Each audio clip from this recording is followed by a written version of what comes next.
కొట్లాడితే కాదన్నా ఏదో పరేదాన మీరే పెద్దోళ్ళు కొంచెం అర్థం చేసుకోవాలంటే పోతే ఎట్లా అన్న ఎట్లా అని పోతే అన్నా ఆగన్నా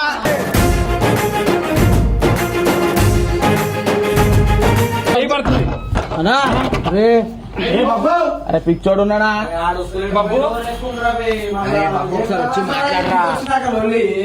అరే ఆడ నేను మాట్లాడతా అని చెప్పి వీడికి వచ్చినాక గిదెందుకురా అనికి వచ్చిన మనం వీడికి మాట్లాడు కలిపేసుకున్నా కొంచెం మంచిగా కలిపేసుకుని మాట్లాడు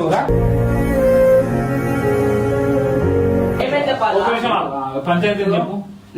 అప్పుడు నాకు మధ్యలో ఒకసారి బండి లేపక అని చెప్పి నేను లేపిన నేను ఒప్పుకున్నా లేపిన అదే లాస్ట్ టైం అన్న. ఇప్పుడు అప్పుడు కొట్టిండు నేను అర్థం చేసుకున్నా నా తప్పు ఉందని చెప్పి. మళ్ళా మొన్న రీసెంట్ గా నేను అసలు బండి లేపాలని కూడా లేపలే. స్పీడ్ బ్రేకర్ వచ్చింది అన్న, ఫుల్ ఎక్సిలరేటర్ ఇచ్చిన. స్పీడ్ బ్రేకర్ ఇస్తే లేచిపోతుంది బండి అన్న. దాని పవర్ అంత అన్న సెకండ్ గేర్ లా నేను లేపాలి అన్న.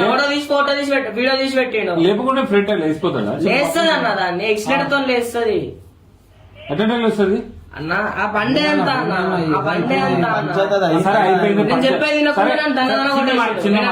చిన్న మాట అన్న తప్పైపోయిందన్నా నేను లేపన్నాను. అరే నేను అప్పుడు కొడుతుంటే సారీ అన్న అంటే కూడా ఇంటలేడన్నా. నువ్వు మాట వినవు కదా. లేపలే అన్న. నేను స్పీడ్ బ్రేకర్ కాడ ఇట్లుందన్న, స్పీడ్ బ్రేకర్ అంటూ కొంచెం గుంతుందన్న. అది ఫుల్ ఎక్సిలేటర్ అయ్యేసరికి మొత్తం లేచింది, కొంచెం లేచింది. అదే లేపాలని కూడా లేపాలి. అదే గుంతలు పడి స్పీడ్ బ్రేక్ వచ్చి ఇట్లా లేచింది.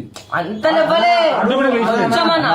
రోజు ఒప్పుకున్నా లేపిన కానీ సార్ చేయలే కాబట్టి అది ఇట్లా ఉండు. పోనీ ఇంటలేడు వచ్చేద్దాం.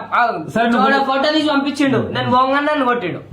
అరే అన్న నేను కాల్చుకోలేకపోయినా కొంచెం బతిమలాడరా వచ్చింది మీ పంచాయతీ పెట్టుకోండి కదా. అరే ఇంతనే నా తప్పు అర్థం చేసుకోవాలి.